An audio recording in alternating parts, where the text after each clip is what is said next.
Jadi dalam masa pandemi ini kemarin saya melihat langsung bagaimana penyaluran BST itu numpuk di beberapa tempat, kayak di Balikpapan Barat itu di GOR. Di GOR. Jadi yang saya ingin tekankan di sini mungkin perhatian dari pihak pemerintah dan gugus tugas, bagaimana itu sampai ratusan. Sahabat Onyx, jangan lupa dengerin Sersan Ngopi, serius santai ngobrol pagi-pagi bersama saya Rega Dinata setiap hari Rabu jam 9 pagi di Onyx Radio. Ingat, kita bakal ngobrol dengan semua narasumber yang tentunya kompeten di bidangnya masing-masing, bakal mengangkat hal apa yang bakal kita ceritakan di kota Balikpapan. Ingat ya sahabat Onyx, setiap hari Rabu jam 9 pagi di Onyx Radio. Sersan Ngopi, serius santai ngobrol pagi-pagi.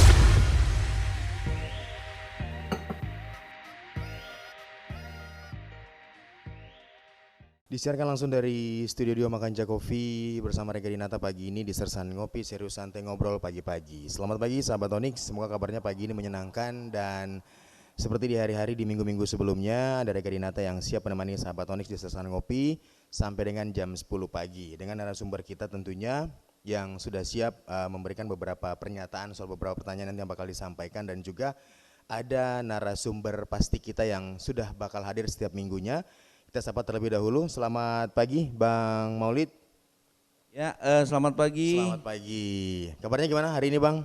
Kabar baik, tetap semangat. Mudah-mudahan semua pendengar Onyx yang setia dan mungkin yang baru bergabung tetap positif selalu buat menyongsong hari-hari ke depan, dan kita selalu siap bekerja dan bekerja. Oke, baik.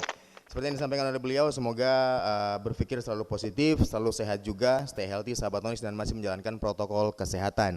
Dan saat ini yang sedikit berbeda, kalau biasa narasumber kita datang langsung ke Studio Makanja Coffee, tapi kali ini kita langsung terhubung melalui video Zoom, dan hari ini kita sudah menghadirkan narasumber kita.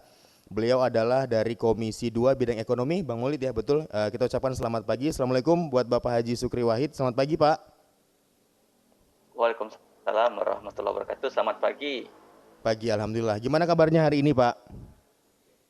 Alhamdulillah sehat Mas. Alhamdulillah. Lagi ada di luar kota sepertinya Pak ya? Ya, saya lagi di luar kota di Makassar. Oke. Makanya saya minta via virtual Zoom. Via virtual Zoom. Kabarnya semoga sehat-sehat juga di sana Pak Haji ya?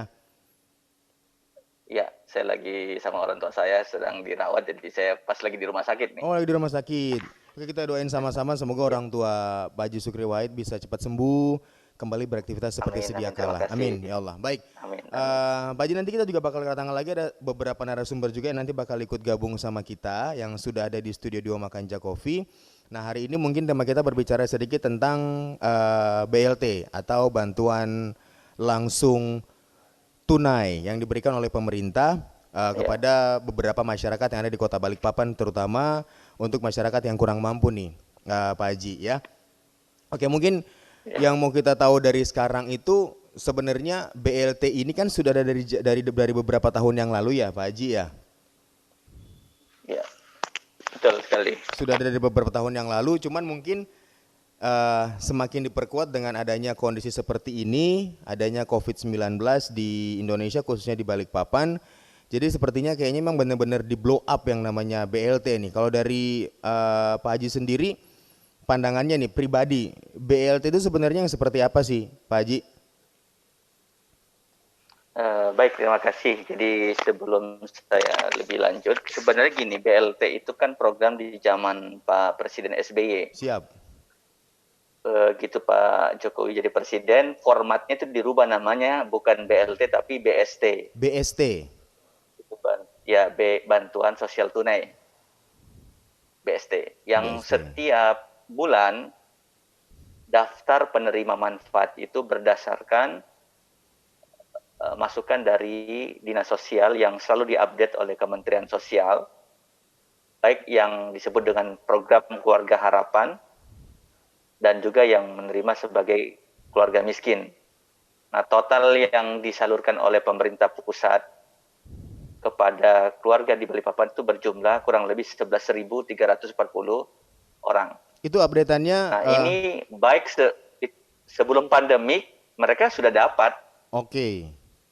Jadi setelah pandemi pun tetap mereka dapatkan haknya, yaitu berupa 600.000 per kepala keluarga per bulan.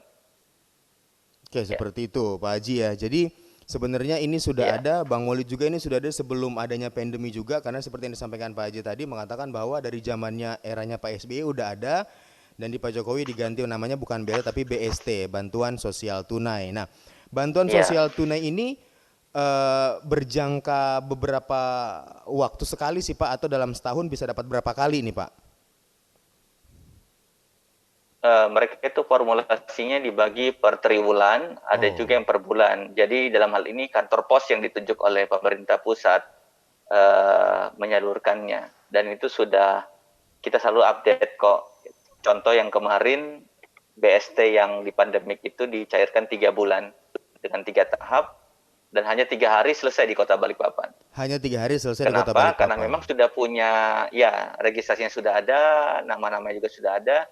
Jadi relatif tinggal masalah teknis saja. Karena prinsipnya ini kewajiban negara kan, fakir miskin. Betul sekali. Dan anak terlantar itu dipelihara oleh negara. Maka itu database yang kita persoalkan di Balikpapan itu adalah tidak terupdate-nya data ini. Nah, benar Pak Haji.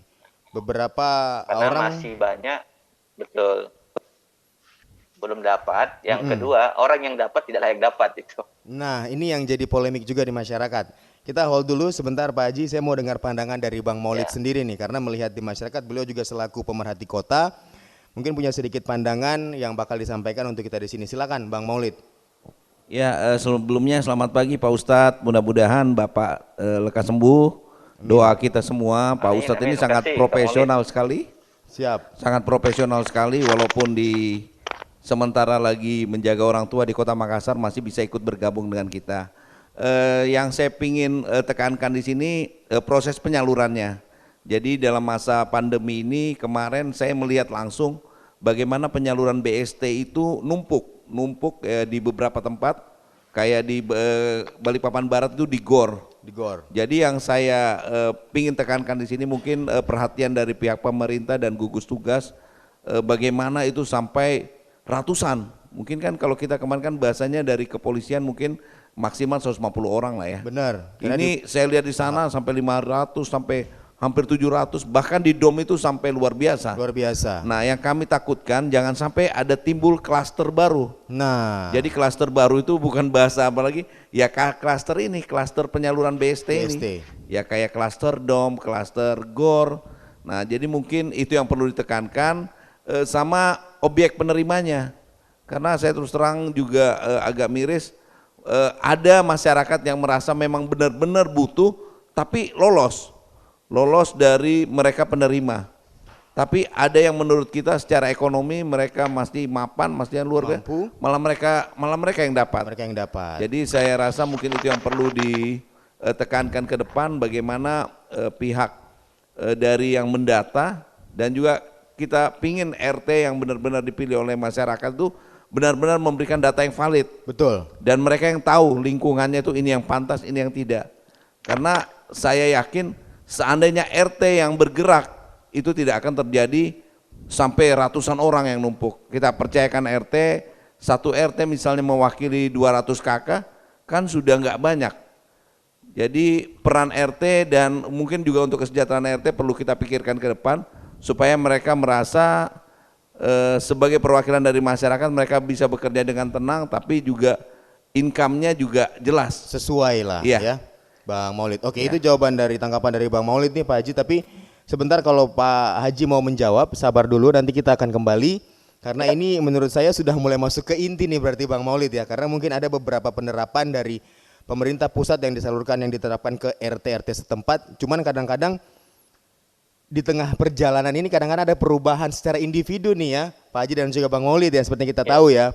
Oke, sebentar Pak Haji ditahan dulu jawabannya. Seperti yang disampaikan sama Bang Maulid juga, nanti kita bakal kembali setelah yang satu ini. Jadi pastikan sahabat Onyx dengerin terus Serusan Ngopi, serius santai ngobrol pagi-pagi bersama narasumber kita dari luar kota, Bapak Haji Sukri Wahid. Beliau adalah perwakilan dari Komisi 2 Bidang Ekonomi dan juga lagi ada di studio Dio Makanja.